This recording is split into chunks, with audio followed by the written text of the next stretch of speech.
നമ്മുടെ ഫെസ്റ്റിവൽസും പൂജകളും ഒക്കെ എന്നെ ഒരുപാട് ഇമോഷണലി ലിഫ്റ്റ് ചെയ്യുന്ന സംഭവങ്ങളാണ്.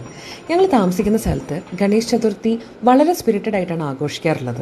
ഈ ഗണപതി വിഗ്രഹം കൊണ്ടുവരുന്നതിന് മുന്നേ തന്നെ ഇവിടെ മൊത്തം ലൈറ്റപ്പ് ഒക്കെ ചെയ്ത് ഒരു ഫെസ്റ്റീവ് മൂഡ് ക്രിയേറ്റ് ചെയ്യും. മിക്ക തവണയും ആ സമയത്ത് ഒരു മഴ കൂടെ പെയ്യും.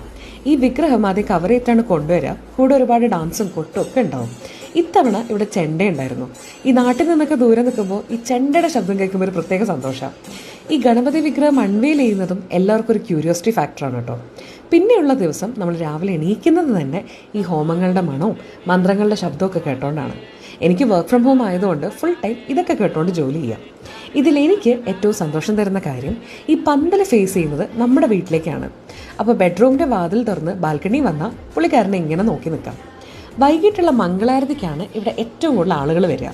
എല്ലാം കഴിഞ്ഞ് ഗണേശ് വിസർജൻ്റെ സമയത്ത് ഒരു ചെറിയ സങ്കടമൊക്കെ വരും. ഇത്രയും ദിവസം കൂടെ ഉണ്ടായിരുന്ന ഒരു പ്രൊട്ടക്റ്റീവ് കമ്പാനിയനോ ഫ്രണ്ടോ ഒക്കെ നമ്മളെ കണ്ട് തിരിച്ചു പോണത് പോലെ. വിശ്വസിക്കുന്നവർക്ക് ദൈവം എല്ലായിടത്തും ഉണ്ട്, നമ്മുടെ മനസ്സിലും ഉണ്ട്.